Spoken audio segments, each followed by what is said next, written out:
하나님, 제가 말씀을 읽게 해주셔서 감사해요. 나의 머리로 이해하는 것이 아니라 성령님께서 도와주셔서 하나님의 말씀을 정확하게 깨닫고 힘을 듬뿍 얻게 해주세요. 예수님의 이름으로 기도드립니다. 아멘. 안녕 친구들, 오늘 읽을 말씀은 사도행전 13장이에요. 13장은 바울의 첫 번째 전도 여행 이야기예요.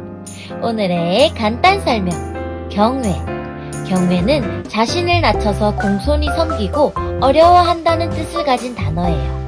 하나님께 경외한다는 표현이 자주 사용되는데 이것은 단순히 하나님에 대해 무서움과 공포를 가진다는 말이 아니라 하나님의 주권과 영광을 인정하는 사람이 가지는 거룩한 두려움, 곧 경건한 공경심을 말해요. 따라서 경외는 존경하는 마음으로 삼가 조심함이라는 의미가 담겨 있어요. 그럼 말씀 속으로 출발! 안디옥 교회에는 예언자와 교사들이 있었습니다. 그들은 바나바와 니게르라 하는 시므온과 구레네 사람 루기오와 분봉왕 헤롯 안티파스와 함께 자라난 마나엔과 사울입니다. 그들이 주님께 예배드리며 금식하고 있을 때에 성령께서 그들에게 말씀하셨습니다. 바나바와 사울을 따로 세워 내가 그들에게 맡긴 일을 하게 하여라.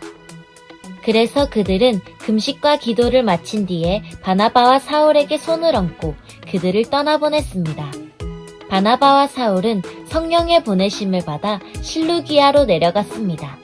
그곳에서 그들은 배를 타고 키프로스로 건너갔습니다.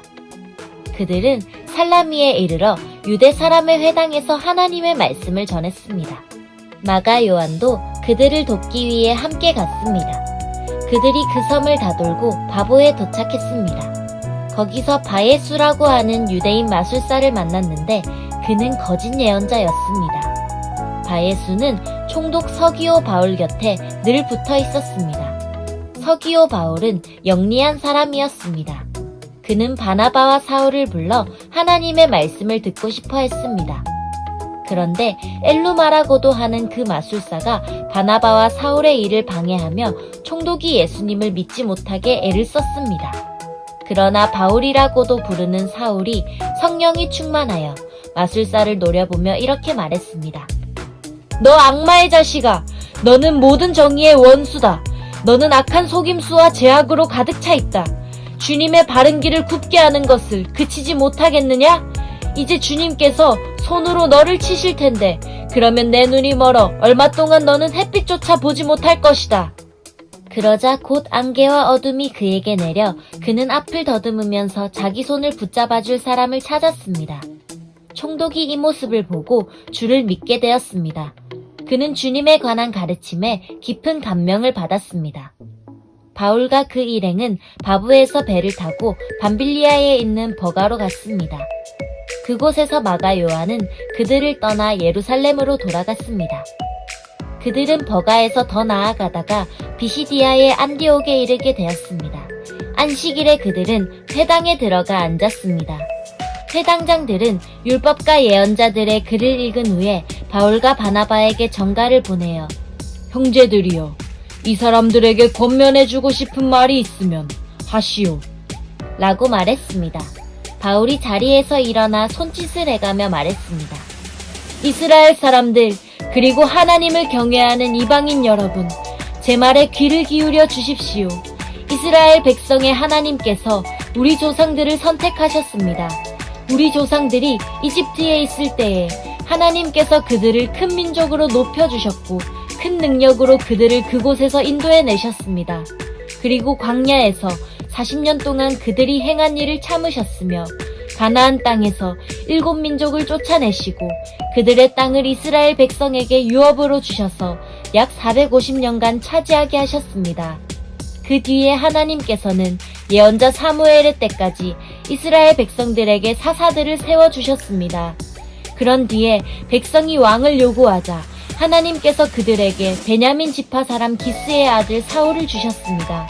사울은 40년 동안을 다스렸습니다.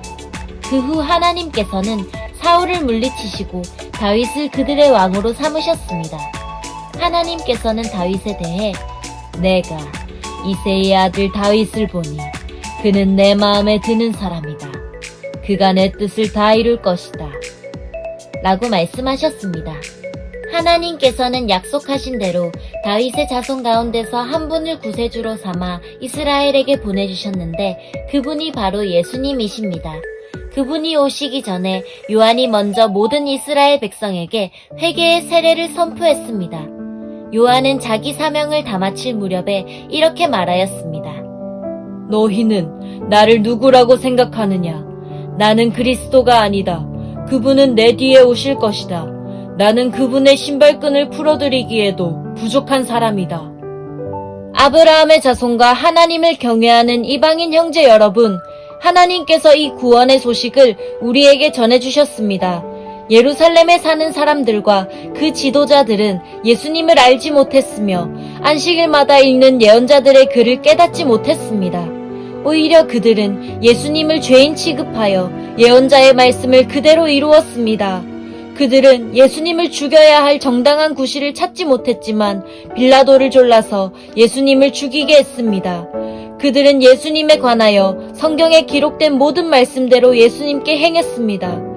그리고 나서 그들은 예수님을 십자가에서 내려 무덤에 두었습니다. 그러나 하나님께서는 죽은 사람들 가운데서 예수님을 살리셨습니다.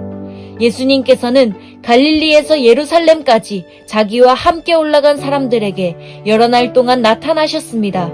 그들은 지금 백성들에게 예수님을 증언하는 사람들이 되었습니다. 우리도 하나님께서 우리 조상들에게 약속하신 복된 소식을 여러분에게 전합니다. 하나님께서는 예수님을 죽은 자들 가운데서 살리심으로 조상들의 후손인 우리에게 그 약속을 이루셨습니다. 이 일은 시편 2째 편에 너는 내 아들이다. 오늘 내가 너를 낳았다. 라고 기록되어 있습니다. 하나님께서 예수님을 죽은 자들 가운데서 살리시고 썩지 않게 하셨습니다.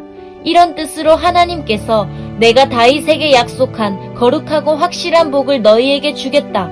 라고 말씀하신 것이 있습니다. 다른 시편에도 하나님께서 이렇게 말씀하셨습니다. 주님께서는 주님의 거룩하신 분을 무덤에서 썩지 않게 하실 것입니다. 다윗은 평생 하나님의 뜻대로 살다가 죽어서는 조상 곁에 묻혔고 그의 몸은 썩고 말았습니다. 그러나 하나님께서 살리신 분은 썩지 않았습니다. 그러므로 형제 여러분, 여러분에게 알려드리고 싶은 것은 여러분에게는 예수님으로 말미암는 죄 용서의 복음이 전파되었다는 것입니다. 여러분이 모세의 율법으로는 의를 얻을 수 없지만 믿는 사람은 누구나 예수님을 통해서 의롭다함을 얻습니다. 그러므로 예언자들이 말한 것이 여러분에게 일어나지 않도록 조심하십시오. 보아라, 너희 비웃는 사람들아, 너희는 놀라고 망하여라. 너희가 사는 날 동안 내가 한 가지 일을 하겠다. 누군가 그 일을 너희에게 일러주어도 너희는 믿지 않을 것이다. 바울과 바나바가 회당에서 나갈 때에 사람들이 다음 안식일에도 이런 말씀을 더해달라고 부탁했습니다. 모임이 끝난 뒤에 많은 유대인과 유대교로 개종한 사람들이 바울과 바나바를 따랐습니다. 바울과 바나바는 그들과 이야기를 나누며 항상 하나님의 은혜 가운데 있으라고 권했습니다. 그 다음 안식일에는 그 도시에 사는 사람이 거의 다 주님의 말씀을 들으려고 몰려들었습니다. 그 무리를 보자 유대인들은 시기심에 불타 바울이 말한 것을 반대하면서 욕을 해댔습니다. 그러나 바울과 바나바는 매우 용기 있게 말했습니다. 우리는 하나님의 말씀을 여러분에게 먼저 전해야만 했습니다. 그러나 여러분은 그 말씀을 배척하고 스스로 영원한 생명을 누리기에 합당하지 않은 사람이라고 인정해버리니 우리는 이제 이방인들에게 갑니다. 주님께서 이와 같이 우리에게 명령하셨기 때문입니다. 내가 너를 이방의 빛으로 삼았으니 이는 너를 땅끝까지 이르러 구원이 되게 하기 위해서이다. 이방인들은 바울의 말을 듣고 기뻐하며 주님의 말씀을 찬양했습니다. 그리고 영원한 생명을 얻기로 선택된 사람들은 모두 예수님을 믿었습니다. 그래서 주님의 말씀은 온 지방에 두루 퍼졌습니다. 그러나 유대인들은 경건한 기부인들과 도시의 지도자들을 부추겨서 바울과 바나바를 핍박하게 했고 마침내 자기들이 살고 있는 지방에서 그들을 내쫓았습니다. 바울과 바나바는 그들에게 자기들의 발에 있는 먼지를 떨어버리고 이고니온으로 갔습니다. 제자들은 계속 기쁨과 성령으로 충만하였습니다. 짜잔! 여기까지가 사도행전 13장이에요. 말씀 꿀단지 맛있게 먹었나요? 오늘도 잘 들어줘서 고마워요. 우리 친구들이 읽은 말씀들이 우리 영혼의 뼈와 살이 되어 우리 친구들이 살아가는데 큰 힘을 줄 거예요. 이 사실을 기억하고 우리 힘내보아요. 그럼 안녕!